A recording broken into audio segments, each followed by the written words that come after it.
오늘은 신명기 31장 14절로 29절 말씀 보겠습니다. 여호와께서 모세에게 이르시되 내가 죽을 기한이 가까웠으니 여호수아를 불러서 함께 회막으로 나아오라. 내가 그에게 명령을 내리리라. 모세와 여호수아가 나아가서 회막에 서니 여호와께서 구름 기둥 가운데에서 장막에 나타나시고 구름 기둥은 장막 문 위에 머물러 있더라. 또 여호와께서 모세에게 이르시되 너는 내 조상과 함께 누우려니와 이 백성은 그 땅으로 들어가 음란히 그 땅의 이방 신들을 따르며 일어날 것이요 나를 버리고 내가 그들과 맺은 언약을 어길 것이라. 내가 그들에게 진노하여 그들을 버리며 내 얼굴을 숨겨 그들에게 보이지 않게 할 것인즉 그들이 삼킴을 당하여 허다한 재앙과 환난이 그들에게 임할 그때에 그들이 말하기를 이 재앙이 우리에게 내림은 우리 하나님이 우리 가운데에 계시지 않는 까닭이 아니냐 할 것이라. 또 그들이 돌이켜 다른 신들을 따르는 모든 악행으로 말미암아 내가 그때에 반드시 내 얼굴을 숨기리라. 그러므로 이제 너희는 이 노래를 써서 이스라엘 자손들에게 가르쳐 그들의 입으로 부르게 하여 이 노래로 나를 위하여 이스라엘 자손들에게 증거가 되게 하라.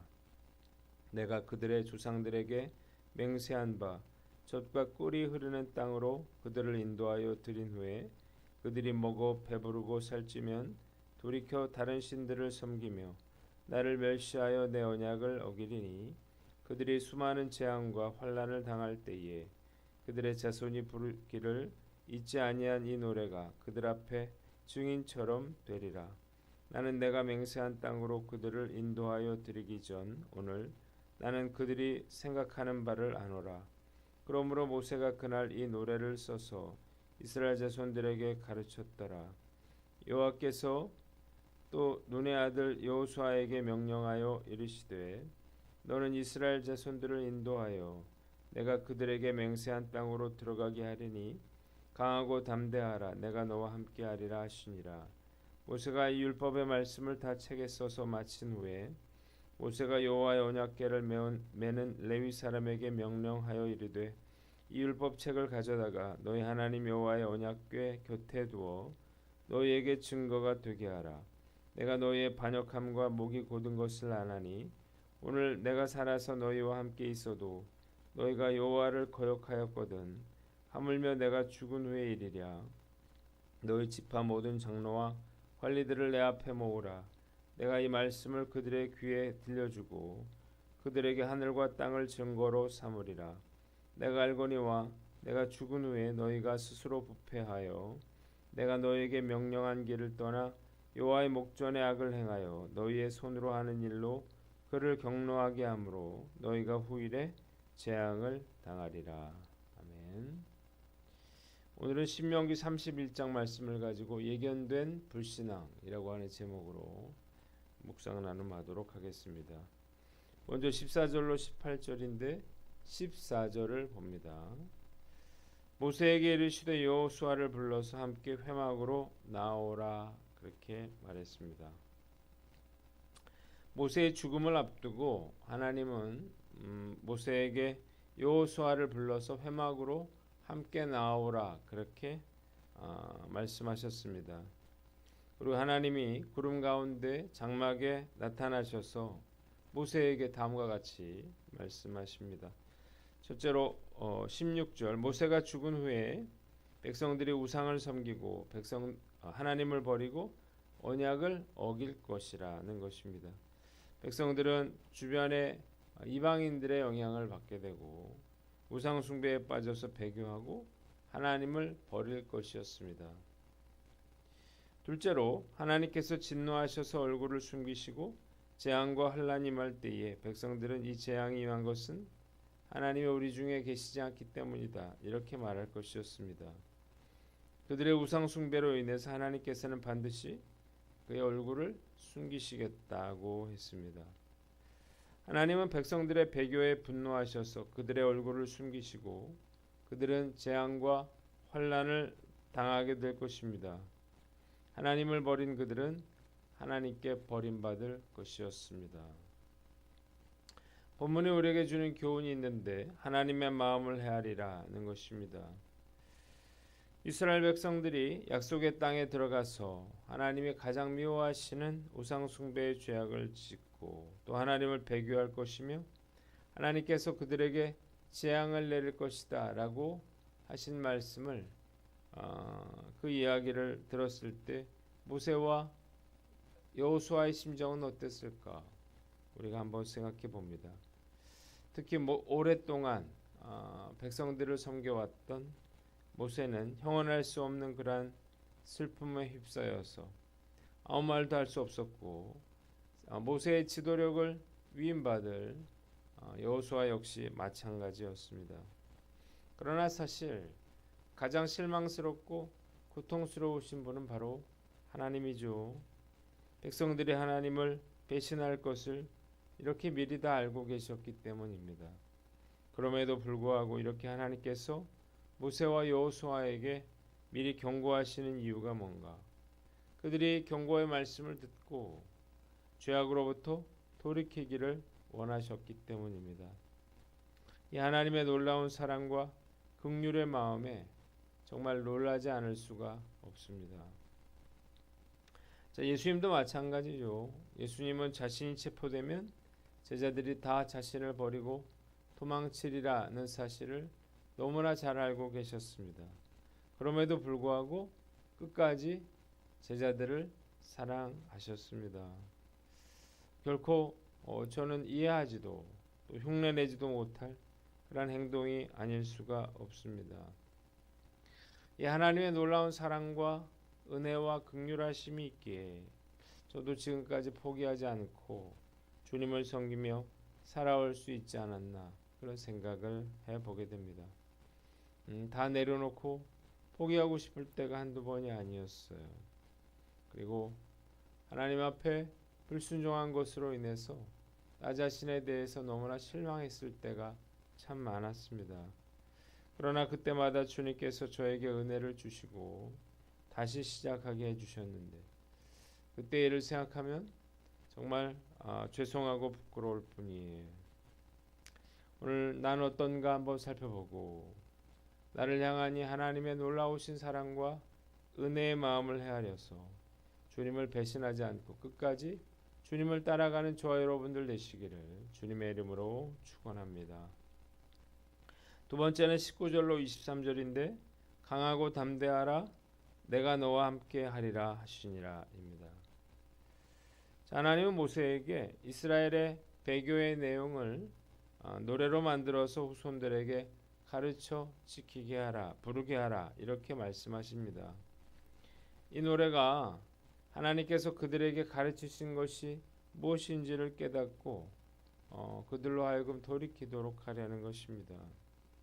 가나안 땅에 입성한 백성들이 배가 부르게 되면 우상 숭배에 빠지고 그리고 하나님과의 그 언약을 깨뜨릴 것이고 온갖 환난을 당하게 될 것이기 때문입니다.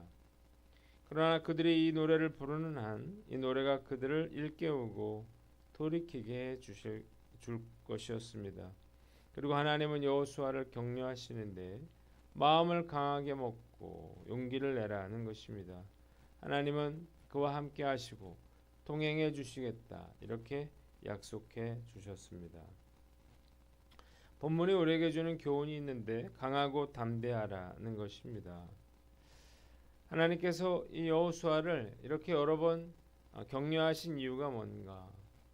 그가 참 두려워하고 있기 때문인데요. 사실 여호수아는 정말 두려웠을 것입니다.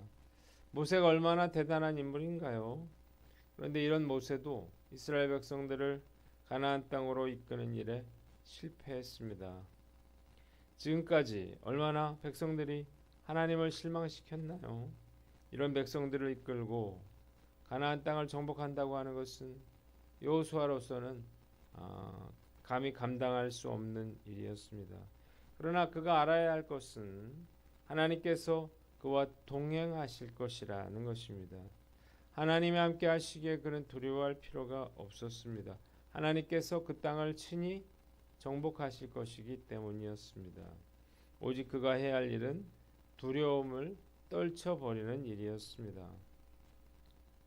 저도 지금까지 목회를 해오면서 내가 정말 불가능한 일을 시작했구나 라고 하는 생각을 한 적이 많았습니다.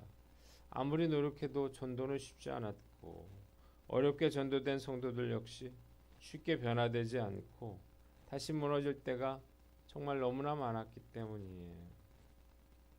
저는 제가 정말 이토록 무능하다는 사실을 깊이 깨달았는데 저는 잃어버린 영혼들을 구원하고 그들을 제자 삼아 아버지께서 명하신 것들을 가르쳐 지키게 할 만한 그런 사람이 못 된다는 사실을 잘 알고 있습니다. 저 자신의 믿음도 지키기 어려웠기 때문이에요. 그러나 더 이상은 못하겠다 이렇게 생각할 때마다 하나님께서 저를 격려해 주시고 또 위로해 주시면서 문제를 해결해 주셨습니다. 그 은혜와 사랑에 감격하여 폭풍 눈물을 흘렸던 때가 한두 번이 아니었어요. 지금도 역시 저는 하나님이 믿을 만한 사람이 되지 못한다 이렇게 생각하고 있는데 그럼에도 불구하고 제가 포기하지 않는 것은 하나님께서 저를 격려해 주시고 위로해 주시고 함께해 주심을 믿기 때문입니다. 가족사랑 행복축제가 이제 한 주 앞으로 다가왔어요. 두려워하지 말라 내가 너와 함께해 주겠다 라고 하는 이 약속의 하나님의 말씀을 붙잡고 담대하게 전도하고 사역해 나갈 것을 다짐해 봅니다. 마지막으로 24절로 29절인데 26절에 이 율법 책을 가져다가 언약궤 곁에 두어 증거가 되게 하라는 것입니다. 또한 모세는 이 율법의 말씀을 다 책에 기록하여 하나님의 언약궤 옆에 두고 이스라엘의 배역과 반역에 대한 그러한 증거가 되게 하라 그렇게 말하고 있습니다. 모세는 자신이 그들과 함께해도 그들과 함께할 때에도 그들이 하나님을 배역했는데 자신이 죽은 뒤에는 오죽하겠느냐면서 이스라엘 각 지파의 지도자들을 불러서 그들의 귀에 말씀을 들려주고 이스라엘 백성들의 배교를 예고함으로 지도자들이 경각심을 가지고 백성들을 이끌어갈 수 있도록 그렇게 경고했습니다. 본문이 우리에게 주는 교훈이 있습니다. 말씀을 듣게 하라는 것입니다. 모세는 이스라엘 백성들이 배교할 것을 알았습니다. 불순종한 이스라엘 백성들이 약속의 땅에 들어간다고 해서 금방 달라질 리가 없기 때문이에요. 그러나 모세는 포기하지 않고 그들이 하나님 말씀을 들을 수 있도록 최선의 노력을 다합니다. 그들을 죄악에서 돌이킬 수 있는 길은 말씀밖에 없기 때문이에요. 하나님 말씀은 배교와 재앙이 반복되는 중에도 그들이 율법을 듣고 정체성을 망각하지 않게 하고 그들의 악행을 증언하는 유일한 길이었습니다. 올해 다시 제자 훈련을 시작하면서 하나님의 말씀을 가르치는 것이 얼마나 중요한 일인가를 다시 한번 깨닫게 됩니다. 물론 말씀을 가르쳤다고 해서 성도들이 말씀대로 사는 것은 아닙니다. 훈련을 받을 때는 좀 달라지는 것 같아도 결국 다시 옛 모습으로 돌아가게 됩니다. 그러나 분명히 다른 것이 있는데 말씀의 기준을 세우면 비록 넘어지더라도 언젠간 다시 일어날 수 있고 믿음을 회복할 수 있다는 것입니다. 말씀은 사람을 무너지지 않게 지켜주고 보호해주고 인도해주는 놀라운 능력이 있습니다. 제자훈련과 사역훈련을 시작한 지 벌써 4개월째인데 이번에도 즐겁게 제자훈련을 하고 있어요.